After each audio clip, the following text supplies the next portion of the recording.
Put it on the table, David. Mother, please. We're not doing this tonight. Put the phone on the table. Speakerphone. Let Sarah hear what you told us in the kitchen right now. David?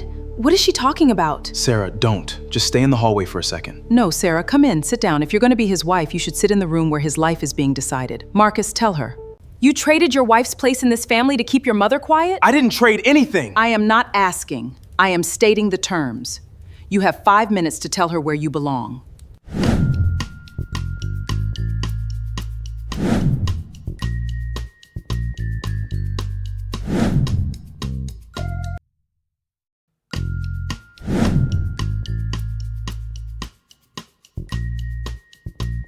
Put it on the table, David. Mother, please. We're not doing this tonight. Put the phone on the table. Speakerphone. Let Sarah hear what you told us in the kitchen, or tell her yourself right now. David? What is she talking about? Sarah? Don't. Just stay in the hallway for a second. No, Sarah. Come in. Sit down.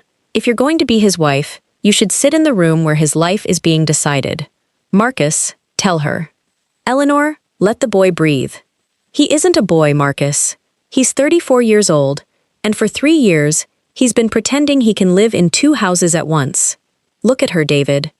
Look at your wife. Tell her what you agreed to when you signed those papers for the property transfer last week. David, what property transfer? It's nothing, Sarah. It was just the trust adjustment for the orchard house. It isn't nothing. It's the family land, David. The land your grandfather worked. The land that stays in the Vance name. You signed an agreement that says if you remain married to someone outside the legacy structure, your equity reverts back to the trust. You signed it, David, 3 days ago. David, you signed that? I signed it because I thought I could buy us time. I thought if I signed the trust paperwork, my mother would stop pulling the funding for the clinic, and we could finally... You traded your wife's place in this family for a signature to keep your mother quiet? I didn't trade anything. I was trying to save everything. You can't save everything, son. Your mother is right about one thing. You're standing on a line, and the line is splitting. Marcus, don't encourage him. I'm not encouraging him, Eleanor. I'm telling him the truth. David, look at me. Your mother and I have given you 34 years. We built the foundation you stand on. We paid for the education. We built the practice. We preserved the land. Sarah is a fine woman, but she is not a Vance. She doesn't carry our history. She doesn't understand what it means to hold this family together when the winter comes. I have stood by David through 3 years of midnight calls, canceled dinners, and endless demands. I have respected your history. Respecting it isn't carrying it, Sarah. You live here, but you don't belong here. Eleanor, no. Marcus, I am tired of the polite lies. David, tonight it ends. The trust papers go to the lawyer at 9 o'clock tomorrow morning. If you stay with Sarah, you step down from the clinic board. You give up your share of the estate. You walk away from the name, the work, and the people who built you. You choose her, and you become a stranger to this house. Or you set this marriage aside, you honor your blood, and you take your place as the head of the Vance legacy. Mother, you can't ask me to do this. I am not asking. I am stating the terms. You have 5 minutes to tell her where you belong. David, look at me. Please, look at me. Sarah, David, answer her. I can't do this right now. That is an answer, David. No, Sarah, wait. Sarah. Looking back, I realized the choice didn't begin that night in the oak-paneled study of the Vance estate. It didn't begin with the legal documents, the orchard trust, or the quiet ultimatum delivered over crystal tumblers of ice. It began 3 years earlier, on a Tuesday afternoon in late October, when the air smelled of wood smoke and crushed apples, and I walked into the Vance family kitchen for the first time, carrying a casserole dish that was far too heavy for my trembling hands. As a family therapist, I have spent 15 years sitting in carpeted offices listening to couples talk about the silent weight of invisible threads. I have drawn diagrams on whiteboards showing how generational patterns loop across decades, how a grandfather's fear of scarcity becomes a mother's need for control, which becomes a son's absolute terror of disappointing anyone he loves. I knew the theory. I could name the dynamics before they unfolded. But theory is a thin coat when the cold wind of a family's legacy blows directly through your kitchen. David and I met at a community health symposium in Chicago. He was an orthopedic surgeon with a hesitant, warm smile that seemed entirely at odds with his towering frame and the aristocratic sharp edge of his jawline. I was presenting a paper on post-trauma family adjustment. He sat in the third row, taking notes in a leather-bound notebook with precise, small lettering. Afterward, he waited by the podium until every other attendee had left. "You said something up there that bothered me," he said, his voice low and rich. "Oh, which part?" "We don't just marry a person, we marry their unhealed family history." He leaned against the lectern, looking down at his polished shoes. "Is it always unhealed? What if a family is just tight? What if they just protect their own?" "Protection usually means there's a perimeter," I replied gently. "And perimeters are built to keep people out." He had smiled then, a small, sad movement of his mouth that I didn't fully understand until months later. When we married 8 months later at a quiet county courthouse with only 2 witnesses, David's parents, Marcus and Eleanor Vance, did not attend. Eleanor had sent a single, stunning arrangement of white lilies with a card written in black fountain pen ink. "May you find the peace you are looking for." It was not a blessing, it was an eviction notice written in copperplate script. Yet, David believed, with the fierce, desperate optimism of a middle child who had spent his life playing peacemaker, that time and proximity would heal the rupture. So, when his grandmother, Clara Vance, invited us to the estate for the annual autumn harvest dinner, David held my hand in the driveway until my knuckles turned white. "My mother is protective," David warned me as we stood before the massive double doors of the brick Georgian manor house that had belonged to the Vances since 1912. "She built the family foundations after my grandfather died. She feels responsible for everything." "David," I said quietly, stopping him before he could turn the brass handle. "I don't need her to love me today. I just need us to be honest." He kissed my forehead, a soft, lingering kiss that felt more like a prayer than an affection. "We are a team, Sarah. Always." The heavy door opened, and the scent of butter, roasted thyme, and old paper filled the foyer. Eleanor Vance stood at the foot of the sweeping staircase, dressed in a tailored navy knit dress, her silver hair pinned back with flawless precision. She didn't move toward us. She simply stood, taking us in with a gaze that felt measured, calculated, and entirely without malice. That was the most disarming thing about Eleanor. She was never cruel for the sake of cruelty. Her hostility was purely administrative. "David," Eleanor said, stepping forward to touch his cheek with 2 fingers. "You're late. The roast is already resting." "Traffic on the bridge was backed up, Mother," David said, stepping slightly to the side to pull me forward. "You remember Sarah." Eleanor's eyes moved to me. She didn't offer a hand. She gave a small, crisp nod. "Sarah, welcome to the house. Leave your coat on the bench. Marcus is in the library." She turned and walked toward the kitchen before we could respond. David squeezed my hand, offering an apologetic smile, but I was looking past him, toward the dark wood parlor where an older woman sat in a high-backed armchair near the fire. It was Clara, David's 88-year-old grandmother.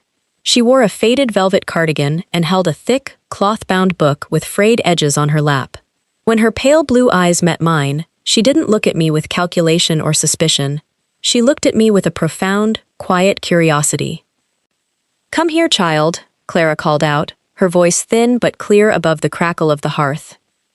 I walked into the parlor, leaving David to follow his mother. As I approached the fire, Clara held out her hand, gnarled, spotted with age, but surprisingly warm. "You have sensible shoes," Clara remarked, looking down at my leather boots. David's mother wears heels that click on the floorboards like small hammers. I can hear her coming 3 rooms away. "Sit down." I sat on the low ottoman beside her chair. "It's nice to finally meet you, Mrs. Vance." "Call me Clara. Mrs. Vance is the woman in the kitchen trying to control the temperature of the universe." Clara smoothed her hand over the cover of the thick book on her lap. "Do you cook, Sarah?" "I do," I said. "Not like a chef, but I make good soup." Clara chuckled, a quiet, rustling sound. She opened the heavy book. Inside, handwritten in various inks, some faded to dark brown, others bright and blue, were dozens of recipes, accompanied by margin notes, dates, and small pressed leaves. "This was my mother-in-law's book," Clara said, running a finger along a yellowed page titled Harvest Apple Butter, 1934. When I married into this family in 1952, I thought I was joining a home. I quickly learned I was joining an institution. They had rules for everything: how to carve the turkey, how to answer the telephone, how to mourn, how to celebrate. I spent 20 years trying to cook their recipes exactly as written so they would think I belonged. Did it work? I asked softly. Clara looked at me, a soft, knowing smile touching her lips. No, because a family isn't a recipe you follow, Sarah. It's a soup you make with whatever you have in the cupboard. Eleanor thinks if she keeps the ingredients identical, nothing will ever spoil. But things spoil anyway if you don't let fresh air into the pantry. She closed the book with a soft thud and placed it directly into my hands. This is yours, Clara said. I froze, feeling the weight of the worn linen cover beneath my fingers. Clara, no. I can't take this. This belongs to the family, to Eleanor. Eleanor doesn't want the recipes, Sarah, Clara whispered, leaning closer, her eyes bright with an old, iron intellect. Eleanor wants the control. You take the book. Read the notes in the margins. My mother-in-law was a terrible cook, but she knew how to keep her soul intact while living under this roof. You might need to know how she did it. Before I could answer, Eleanor walked into the parlor, her eyes darting instantly to the heavy book sitting in my lap. Her jaw tightened, a micro-expression that lasted less than a second, before her face smoothed back into a mask of polite composure. Dinner is served, Eleanor announced smoothly. David, please bring your grandmother. As David helped Clara from her chair, Eleanor stepped into my path, her voice dropping so low that only I could hear it over the sound of the crackling fire. That book stays in this house, Sarah, she said softly, her eyes holding mine with absolute, unyielding calm. Some things are not yours to take. It was a gift, Eleanor, I said, holding her gaze, refusing to lower my eyes or raise my voice. Eleanor smiled, a cold, beautiful shape of a smile. In this family, Sarah, nothing is a gift. Everything is a lease. And leases can always be canceled. The months following that autumn dinner were marked by a quiet, steady encroachment. A slow shifting of boundaries so subtle that David barely noticed it happening, even as it remade the landscape of our daily life. In my practice, I often talk to clients about triangulation, the process by which a family member refuses to deal directly with one person and instead uses a third to exert pressure. Eleanor was a master of the craft. She never called me to complain. She never shouted. Instead, she called David at 6 a.m. to discuss the family trust's investment in his medical clinic. Or she dropped by our suburban craftsman home at 2 p.m. with armfuls of inherited linens that needed proper storage. Every visit came with subtle, delicate corrections. Sarah, Eleanor would say, touching the edge of our kitchen counter with a white-gloved finger, this butcher block needs oiling. The Vances have always used mineral oil every third Tuesday. If you let it dry out, the wood splits. David's grandfather imported this maple from Vermont. I'll take care of it, Eleanor, I would reply, keeping my tone crisp and clear, placing 2 cups of herbal tea on the table between us. It's not just the wood, dear, she would continue, taking a slow sip. It's the habits.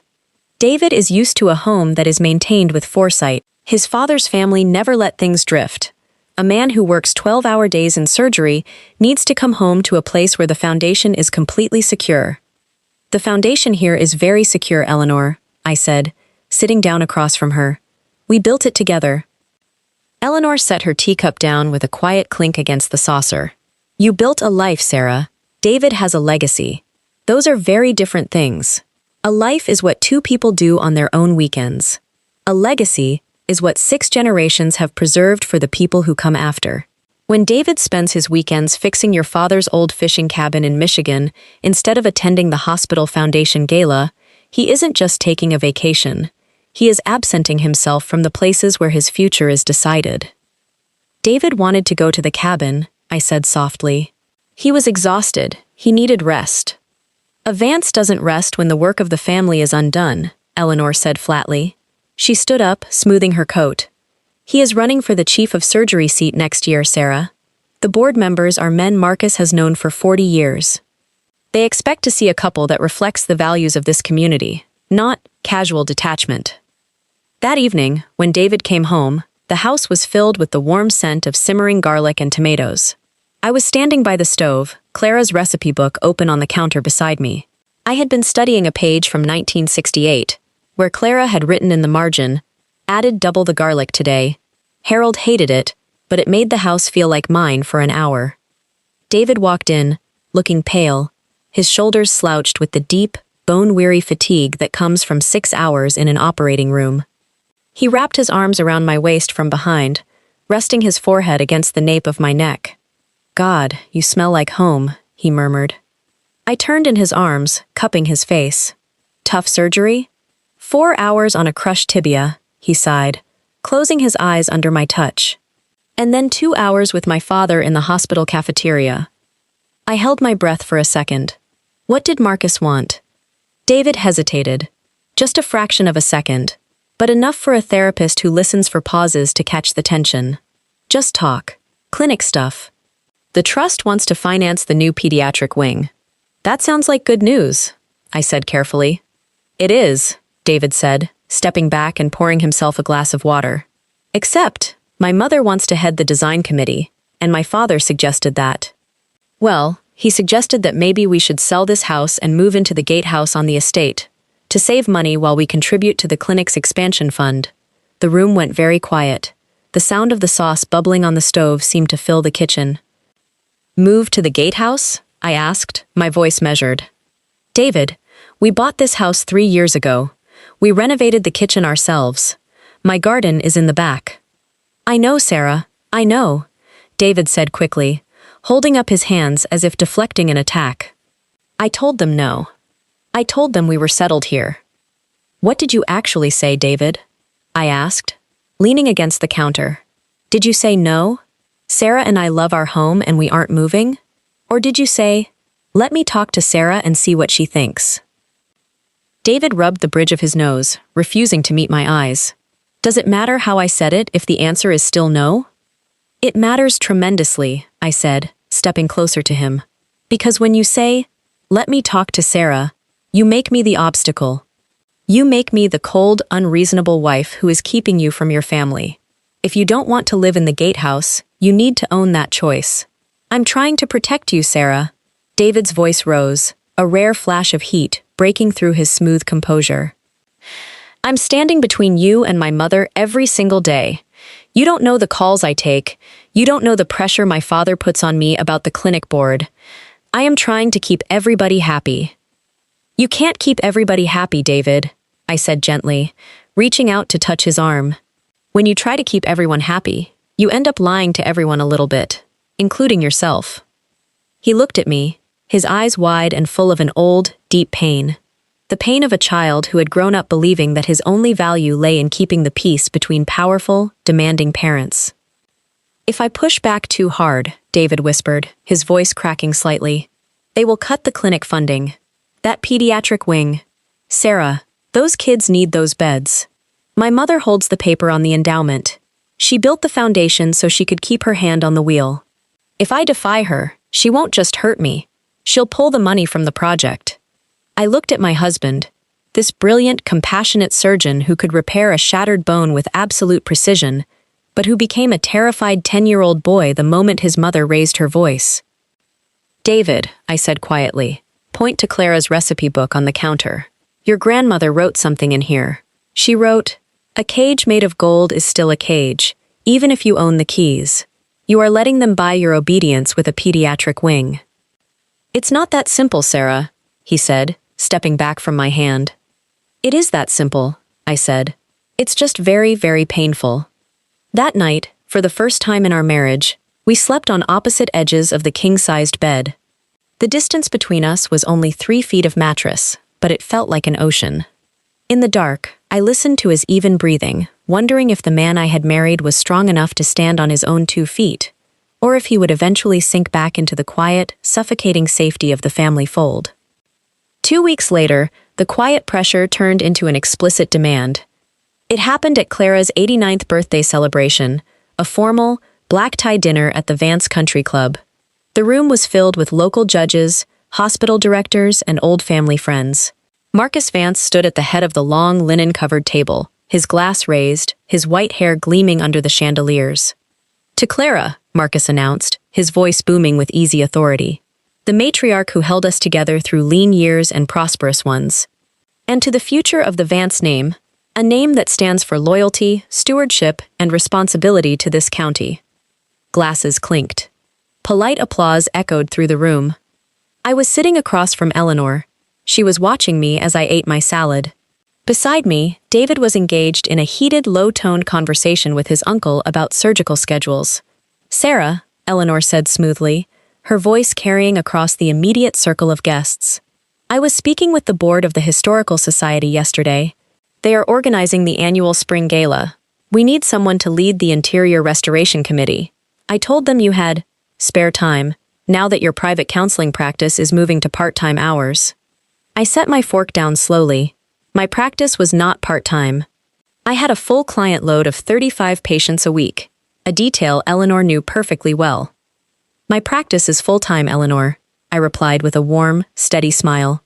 "I'm currently running 3 trauma support groups in addition to individual sessions. Though I don't have the capacity to take on a committee leadership role right now."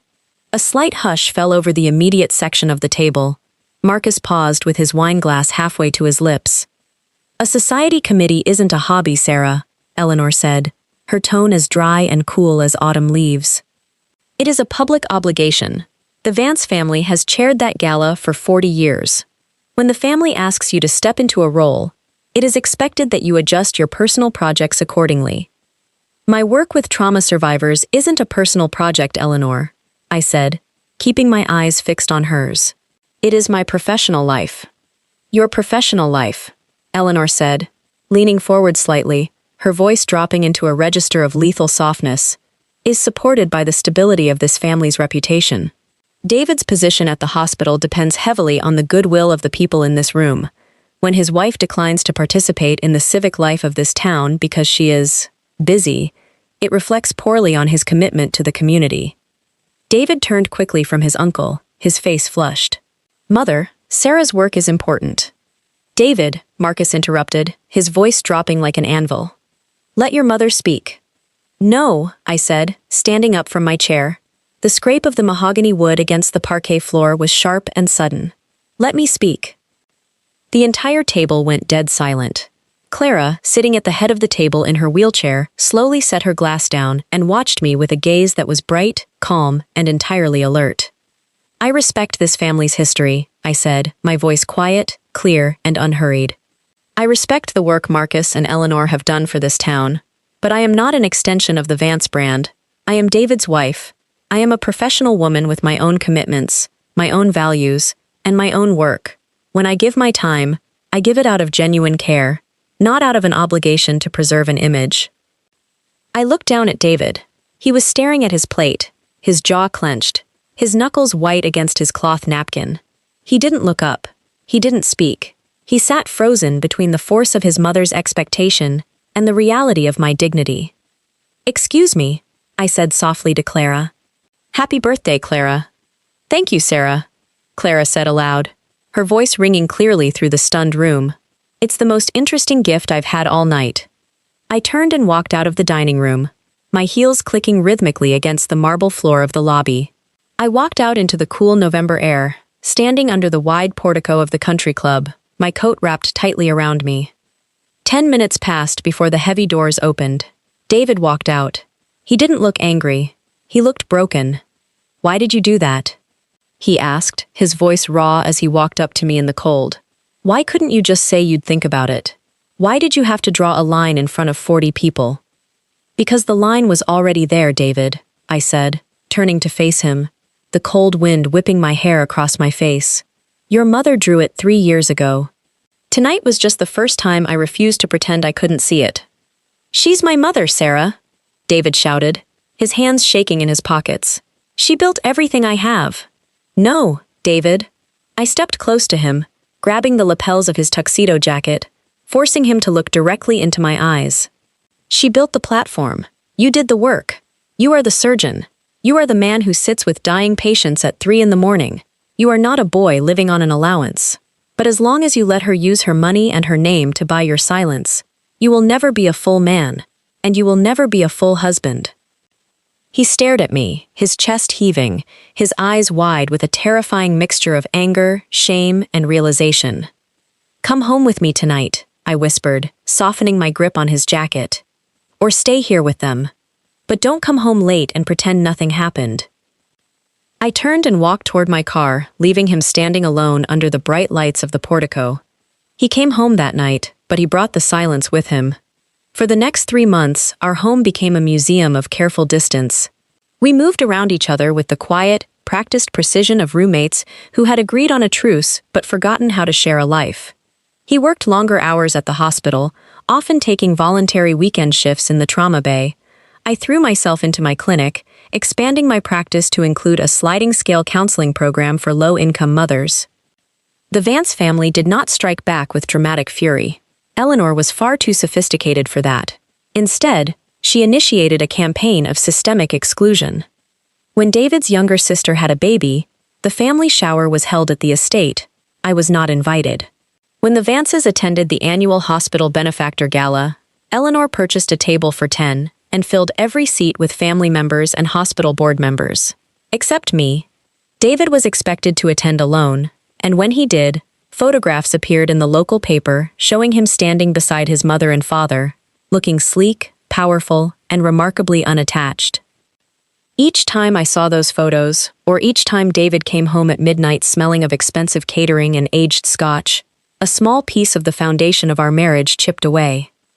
The climax of this slow war arrived in early April, when Clara suffered a massive stroke. I received the call from Clara's private nurse, a kind woman named Maria who had often seen me sitting with Clara in the garden during my quiet visits to the estate. "Sarah," Maria whispered into the phone, her voice shaking.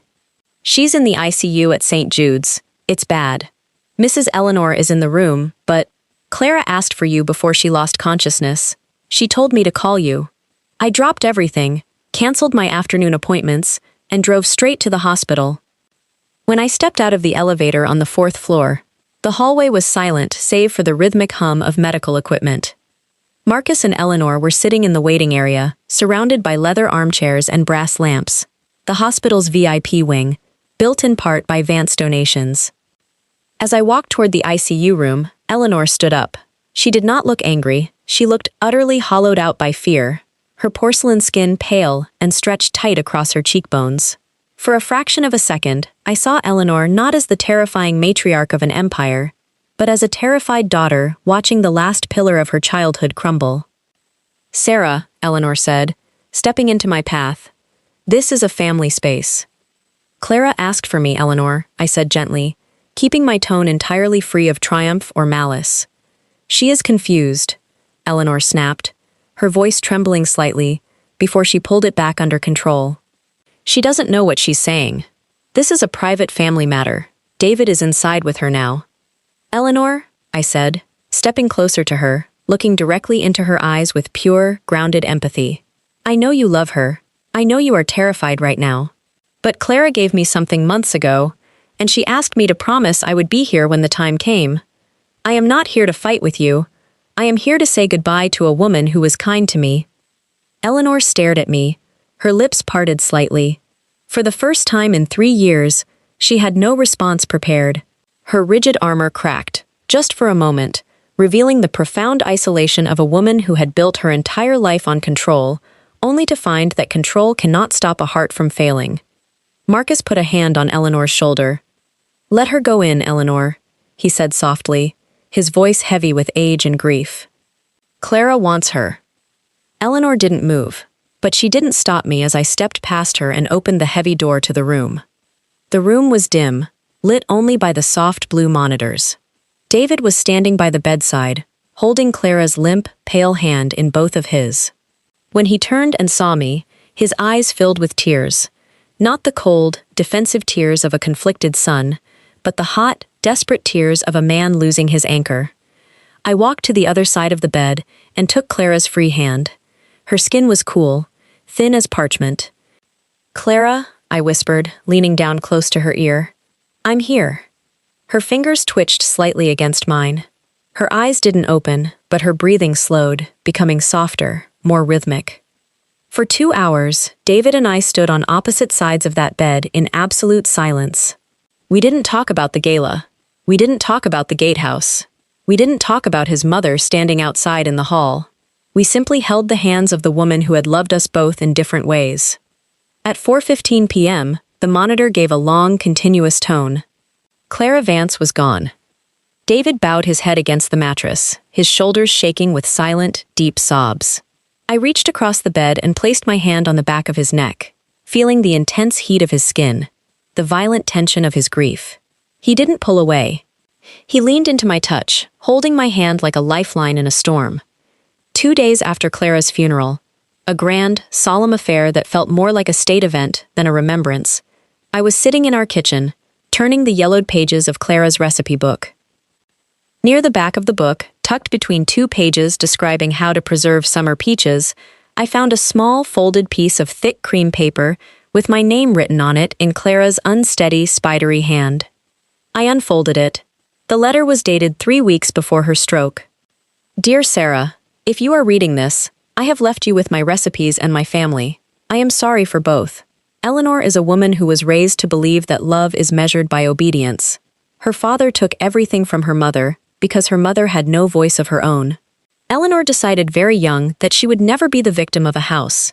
She would be the master of it. She thinks she is protecting David by holding his reins so tightly. She doesn't understand that a horse held too tightly will eventually either break its bit or break its heart. David loves you, Sarah. But he has been taught since birth that to displease his mother is to destroy his world. He does not know how to be brave yet. Courage is not something you inherit in a trust fund. It is something you have to buy with your own blood. Do not give up your self-respect to keep peace in this family. If you do, you will become like Eleanor, holding tight to empty silver spoons while the people you love slowly suffocate. The recipe book is yours. Change the ingredients. Add too much garlic. Make it yours. With quiet love, Clara. I held the letter against my chest, tears slipping down my face, when the front door opened. David walked into the kitchen. He wasn't wearing his suit. He was wearing an old flannel shirt and jeans, his hair messy, his eyes shadowed with exhaustion. But there was something else in his face, a dark, terrible weight that had not been there that morning. He set a thick manila envelope on the kitchen table between us. What is that? I asked softly, setting Clara's letter down.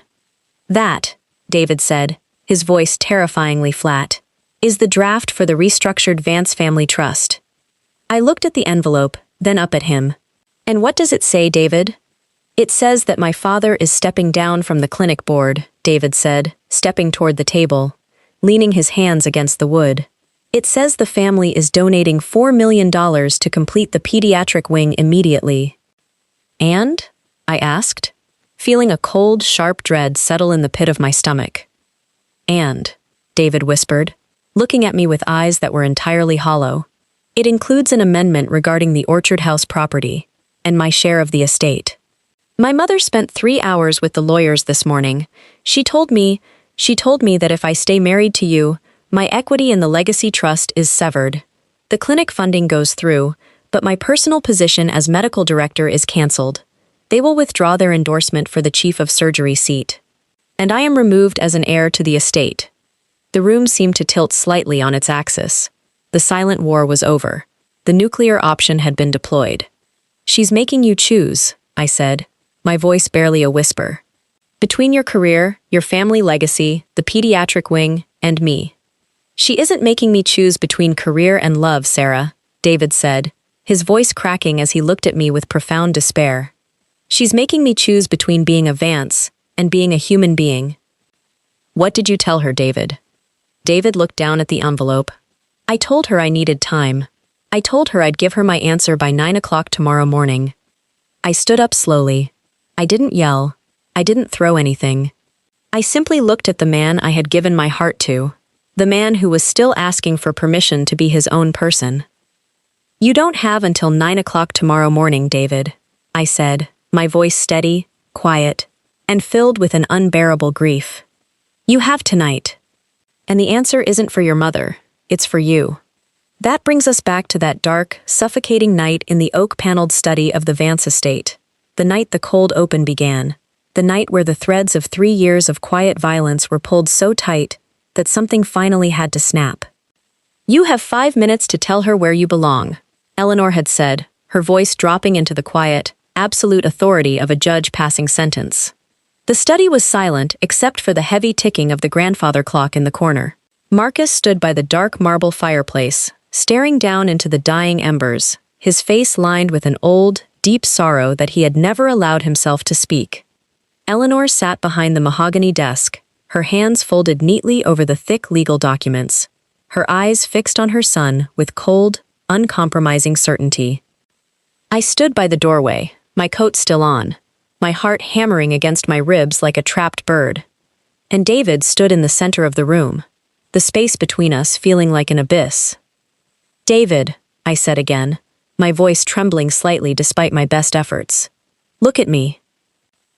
David turned his head slowly. His face was pale, his blue eyes bloodshot from days of sleepless grief and relentless pressure. "Sarah," he whispered. "Don't look at her, David," Eleanor snapped, her voice breaking its icy composure for a sharp fraction of a second. "Look at what is on this table. Look at 30 years of your father's work. Look at the hospital wing that will carry your grandfather's name. You walk out that door with her tonight, and you walk away from every single thing that made you who you are." David looked at the legal documents on the desk. He looked at his mother. Then he looked at his father. "Dad?" David asked, his voice suddenly small, sounding like the 12-year-old boy who used to sit in the back of Marcus's fishing boat. "Is this what you want?" Marcus Vance didn't look up immediately. He stared into the fire, the orange light reflecting off his silver hair. When he finally spoke, his voice was rough, gravelly, and stripped of all public performance. "Your mother built this legacy to keep us safe, David," Marcus said softly. "When my father lost the original timber business in 1962, we were left with nothing. Your mother promised herself we would never be vulnerable again. She built a wall around this family, and she spent 30 years making sure no one could tear it down." Marcus turned slowly, looking at his wife, then at his son. "But a wall, Eleanor," Marcus said, his voice rising slightly, filled with a sudden, devastating clarity, "doesn't just keep people out. It turns the inside into a vault, and you can't raise a living man inside a vault." Eleanor stared at her husband, her lips parting in shock. "Marcus, what are you saying?" "I'm saying we've gone too far, Eleanor," Marcus said, stepping away from the hearth, his shoulders stooping under the weight of decades of silent compliance. "We asked him to be a great surgeon. We asked him to be an honorable man. And then the moment he chooses a woman who won't bow to our rules, we tell him he's not our son anymore? That isn't legacy, Eleanor. That's extortion." "Marcus, be quiet." Eleanor stood up, her cheeks flushing with a bright, angry red. "I am doing this for his future. I am doing this so he doesn't throw away everything we built for a woman who doesn't respect our family." "She respects this family more than we do," Marcus shouted, his voice echoing off the high wood-paneled walls, shocking the room into total silence. "She came into this house with kindness. She held Clara's hand while she died, while you were standing in the hallway, worrying about who was looking through the glass. Sarah didn't divide this family, Eleanor. You did. The day you decided that love meant ownership." Eleanor froze, staring at her husband as if he had struck her with an iron bar. Marcus looked down at the mahogany desk, took a deep breath, and walked out of the study, shutting the door behind him with a soft, final click. The silence that followed was absolute. Eleanor turned her gaze back to David, her breathing fast and shallow, her hands trembling as she adjusted the papers on the desk. "It doesn't change anything," Eleanor whispered, her voice tight, dry, and terrifyingly cold. "The papers are signed. The trust conditions stand. Marcus doesn't control the foundation equity. I do. David, pick up the pen. Sign the waiver to step down from the personal trust, or sign the divorce petition that the attorneys prepared. Choose." David stood in the center of the room. He looked at the fountain pen resting on the dark leather blotter. He looked at his mother, whose face was now a mask of pure, desperate terror masquerading as power. Then, he turned and looked at me. I didn't offer him a tearful plea. I didn't threaten to leave him if he chose them. I simply stood there, my hands resting in my coat pockets, offering him the one thing no one in his family had ever given him: the total, quiet freedom to make his own choice. David walked slowly to the desk. He picked up the silver fountain pen. Eleanor let out a tiny, shallow breath of victory, her shoulders dropping slightly. David held the pen over the documents for 3 long seconds. The tip of the nib hovered over the signature line marked David M. Vance. Then, David did something I had never seen him do in all the years I had known him. He unscrewed the cap of the pen, placed the barrel across his thumbs, and snapped the silver pen cleanly in half. The snap echoed through the quiet room like a gunshot. Ink leaked onto his knuckles, dark blue and stain-like, dripping slowly onto the white parchment of the legal documents below. "David!" Eleanor gasped, recoiling from the desk. David set the broken pieces of the pen down on top of the ruined paperwork. He looked at his mother with an expression that was entirely free of anger, free of fear, and free of the old, desperate desire to please. "I am not signing your papers, Mother," David said, his voice low, steady, and heavier than iron. "And I am not divorcing my wife." "Then you walk away from everything," Eleanor cried out, her voice breaking into a high, hysterical edge. "You lose the clinic. You lose the chief seat. You lose this house. You lose me." David stepped closer to the desk, leaning over it, looking directly into his mother's wide, terrified eyes. "I am a surgeon, Mother," David said quietly. "If you take away the clinic funding, I will work at the county hospital down the street. They need orthopedic surgeons more than the VIP wing does anyway. If you remove me from the trust, I will pay my own mortgage, and if you refuse to invite my wife into your home, then you are choosing not to see your son. You are throwing your life away for her." Eleanor wept, tears finally breaking through her meticulously maintained composure, ruining her mascara, revealing the raw, devastated mother underneath the armor.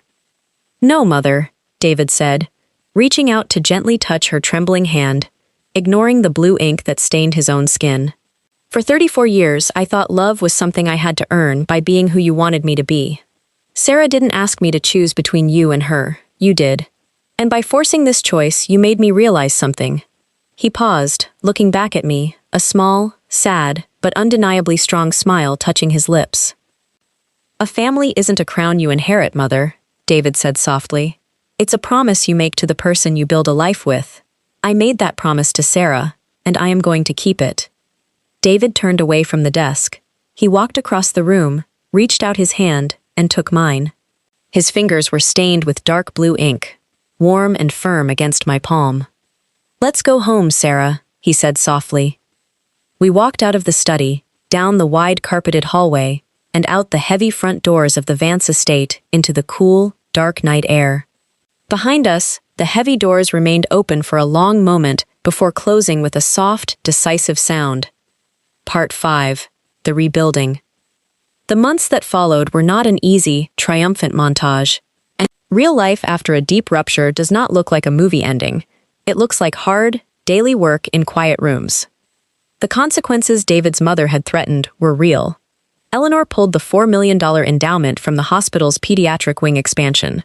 The board, panicked by the sudden loss of capital, delayed the appointment for the chief of surgery seat, opting instead for an outside candidate from Chicago. David was passed over for the leadership role he had spent 7 years working toward. He didn't complain. Instead, he resigned his private clinic privileges and took a full-time position at the county public health hospital, a facility with cramped hallways, flickering fluorescent lights, and an endless stream of uninsured patients who needed joint reconstructions and fracture care. He worked 14-hour shifts. He came home with sore feet and ink-stained scrubs, smelling of antiseptic and cheap coffee. But when he walked through our front door at night, he was different. The perpetual tension that had held his shoulders high near his ears for 3 years was gone. He walked with a grounded, easy weight. He was a man who owned his own life. We didn't hear from Eleanor for 6 months. Marcus called David occasionally. Short, awkward telephone calls from his truck while driving around the farm properties, asking about David's patients, talking about the weather, offering quiet, unspoken gestures of love from a father who was slowly learning how to stand up in his own marriage. Marcus had refused to sign the revised trust papers, effectively freezing Eleanor's attempt to strip David's legal rights to the original family land. The estate remained in limbo, but for the first time in 40 years, Marcus Vance had set a boundary with his wife. In late September, as the leaves began to turn bright amber and crimson along the river road, Clara's estate attorney called me. "Mrs. Vance," the attorney said smoothly over the phone, "I am calling to inform you that the probate process for Clara Vance's personal effects has concluded. She left a specific bequest directly to you, independent of the primary family trust." 2 days later, a small wooden crate arrived at our house. Inside was not jewelry or stock certificates. Inside was Clara's silver tea set, a small framed photograph of Clara standing in her summer garden as a young woman, and a handwritten deed transferring ownership of the old 3-acre apple orchard on the edge of the Vance property directly into my name. Clara had purchased the orchard with her own inheritance money in 1974, keeping it entirely separate from the main Vance estate trust. In the margins of the deed, she had written a short note, "To Sarah, a place that belongs only to the people who tend it." That Sunday, David and I drove out to the orchard. The trees were heavy with late-season apples, bright red Honeycrisps and dark, tart northern spies. The old wooden shed at the center of the grove had a sagging roof and rusted hinges, but the soil was rich, deep, and sweet with the smell of fallen fruit. We walked through the rows of trees together, the crisp autumn wind carrying the rustle of dry leaves. "My mother must be furious," David said quietly, picking an apple from a low branch and wiping it against his jeans. "Probably," I said, leaning my shoulder against his arm. "Does it bother you?" David bit into the apple, looking out over the rows of trees toward the distant hills. He chewed thoughtfully, swallowed, and shook his head. "No," he said, taking my hand. "It doesn't bother me. For 30 years, I thought if I made my mother mad, the world would stop turning. But the sun still comes up. I still go to work. I still have you. Her anger is just weather, Sarah. It blows through, and then it passes." "She's lonely, David," I said softly, looking at him. He looked at me, surprised by the lack of resentment in my voice. "After everything she did to you?" "I'm a therapist, David," I smiled gently. "I know what fear looks like when it puts on a fancy dress. Your mother spent her whole life terrified that if she didn't control every thread, the tapestry would unravel. Now the tapestry has unraveled anyway, and she's sitting in a big empty house trying to figure out who she is without it." David looked down at our joined hands, his thumb tracing the ring on my finger. "Do you think she'll ever come around?" "I don't know," I said honestly. "That isn't our work to do. Our work is just to keep our door open, on terms that keep us safe." 3 weeks later, on a chilly Saturday morning in mid-October, I was in the kitchen boiling a large pot of crushed apples, sugar, and cinnamon. Clara's recipe book lay open on the counter, prop up against a jar of wooden spoons. I was making her 1934 Harvest apple butter, but I had doubled the cloves and added a splash of dark bourbon, a complete violation of the original text, and an absolute triumph of flavor. The doorbell rang. David was at the hospital on a Saturday morning call. I washed my hands, wiped them on my apron, and walked to the front door. I opened it. Eleanor Vance stood on the porch. She was not wearing her usual tailored suit or her silver hairpins. She wore a plain camel hair coat and a dark wool scarf. She looked smaller than she had 6 months ago. Her silver hair had a streak of natural white at the temples that she had chosen not to dye. She was holding a small, silver-wrapped box in her hands. We stood on the threshold, separated by 3 feet of cool air and 6 months of absolute silence. "Sarah," Eleanor said, her voice quiet, entirely stripped of its old aristocratic edge. "Hello, Eleanor," I said gently, keeping my hands resting comfortably at my sides, neither welcoming her in nor shutting the door. Eleanor looked down at the package in her hands, her fingers tightening around the ribbon. "Marcus told me you were working on the old orchard." "We are," I said. "David and I cleared the dead wood last weekend. We're hoping to prune the trees before the first frost." Eleanor swallowed, her jaw working silently for a long moment. "That orchard, Clara used to take David there when he was 7 years old. He would sit under the big red delicious tree in the corner and read books while she picked fruit. I had forgotten about that, until Marcus reminded me last night." I stayed silent, allowing the pause to exist. giving her the space to say whatever she had come to say without prompting or comfort. "I brought this," Eleanor said, holding out the small silver box. It was David's grandfather's surgical pocket watch. The medical board gave it to him in 1958. I thought David should have it for his new office at the county hospital. I looked at the box, then at Eleanor's face. I could see the immense, painful effort it took for this woman, a woman who had spent 60 years believing that weakness was death, to stand on my porch with a gift in her hands. "He would really appreciate that, Eleanor," I said softly. I didn't reach for the box immediately. "Would you like to come in? The apple butter is on the stove." Eleanor looked past me into the warm, yellow light of our hallway. She caught the scent of cinnamon and simmered fruit blowing through the open door. "Is it Clara's recipe?" Eleanor asked, a tiny, hesitant crack appearing in her voice. "It's Clara's recipe," I smiled, stepping to the side to open the door wider. But I added a few things of my own. "It's a little different now." Eleanor stood on the threshold for a long 3 seconds. She looked down at the threshold, then up at me. "Different," Eleanor murmured, a small, sad, but undeniably real smile touching her lips for the first time in 3 years. "Maybe different is what we needed all along." She stepped across the threshold and into our home. Part 6. Chosen Soil. By the following autumn, the orchard on the edge of the Vance land had transformed. David and I spent our weekends there, clear-cutting the wild briars that had choked the lower fence line, whitewashing the trunks of the mature trees to protect them from winter frost, and replacing the rusted tin roof of the old apple shed with clean cedar shingles. We didn't do it as an investment property or as a statement of rebellion. We did it because working in the soil with your own hands has a way of resetting the internal clock of a life.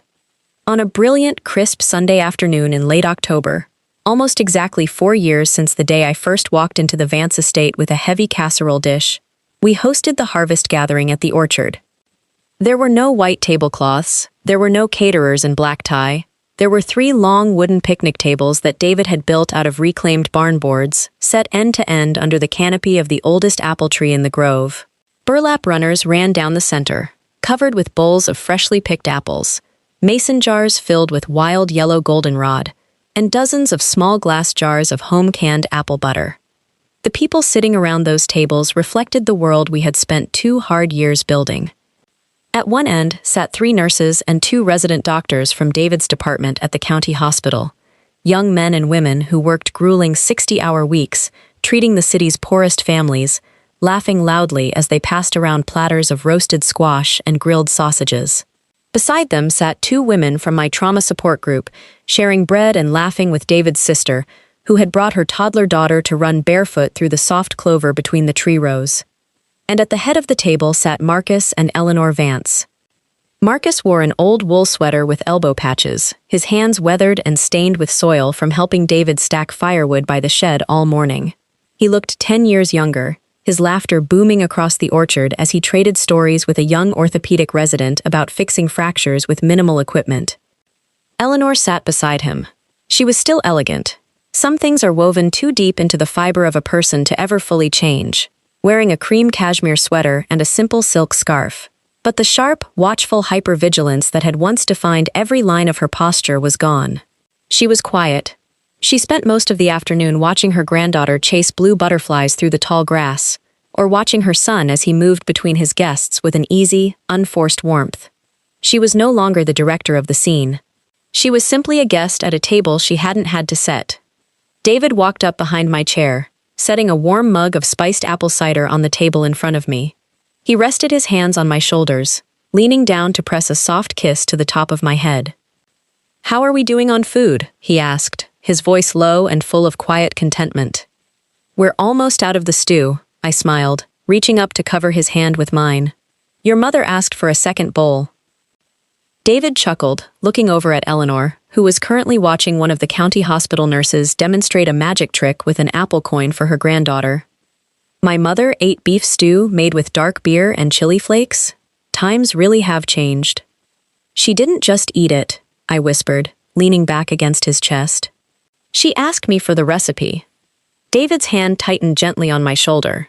He looked down at me, his blue eyes clear, bright, and filled with a profound, unspoken gratitude that no amount of words could ever fully capture.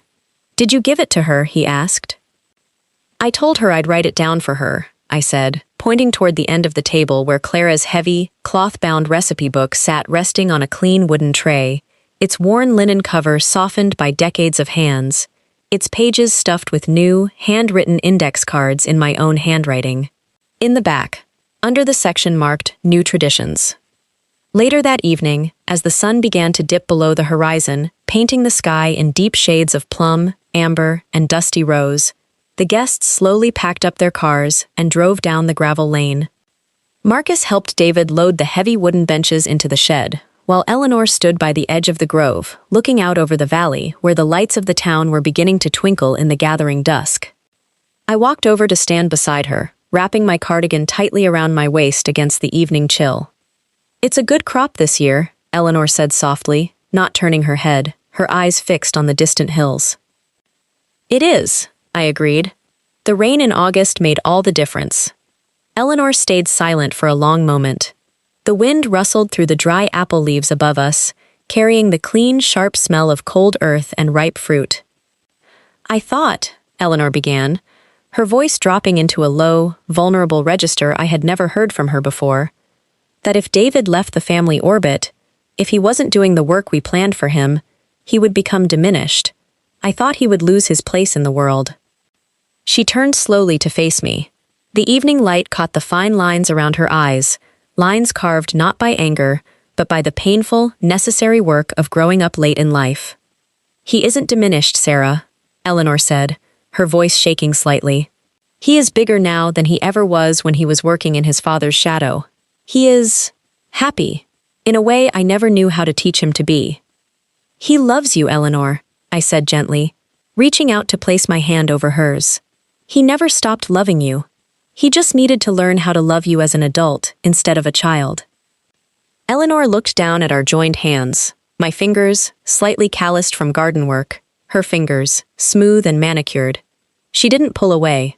She squeezed my hand softly, a single, quiet nod of acknowledgement that carried more truth than 100 formal apologies ever could. "Thank you, Sarah," Eleanor whispered, "for not letting me destroy my own house." "You didn't destroy it, Eleanor," I smiled softly, looking back toward the shed where David and Marcus were standing together in the twilight, laughing as they closed the heavy double doors. "You just let us build a porch on the side." An hour later, David and I were the last ones left in the orchard. The sky was black, filled with a brilliance of winter stars. The cold air settled deep over the trees, freezing the morning dew into a thin layer of white frost on the fallen leaves. David pulled 2 wooden chairs out into the center of the clearing, placing them side by side facing the dark valley below. We sat together wrapped in a thick wool blanket, a single lantern resting on the ground between our boots, casting a warm, amber circle of light around us. On David's lap sat Clara's recipe book. He opened it to the very last page. A page that had been blank when Clara gave it to me 4 years ago, but was now filled with dark ink in my clear, steady script, alongside a small, quiet addition written in David's precise block lettering. At the top of the page, I had written, "The Orchard Harvest Stew, 2026. Ingredients: whatever you have in the cupboard. Double the garlic. A splash of dark bourbon. Patience. Note: do not worry if the recipe changes from year to year. A meal isn't meant to stay the same. It's meant to feed the people who are sitting at your table tonight." Underneath my note, David had written 3 simple lines in blue fountain pen ink, the same blue ink that had once stained his knuckles in his mother's study on the worst night of our lives. Note added by David: "Love is not proven by choosing one family over another. It is proven by having the courage to protect the family you promised to build, even when that choice breaks your heart, and especially when it heals your soul." David closed the heavy book with a soft, satisfying thud. He set it down on the grass beside the lantern, reached under the thick wool blanket, and slid his hand into mine. I leaned my head against his shoulder, feeling the deep, steady rhythm of his breathing, the solid heat of his body beside mine in the autumn dark. Behind us, the old apple trees stood quiet and strong in the cold earth, their roots running deep into soil that belonged to no single name, no single legacy, and no single demand, soil that simply held what we had been brave enough to plant together.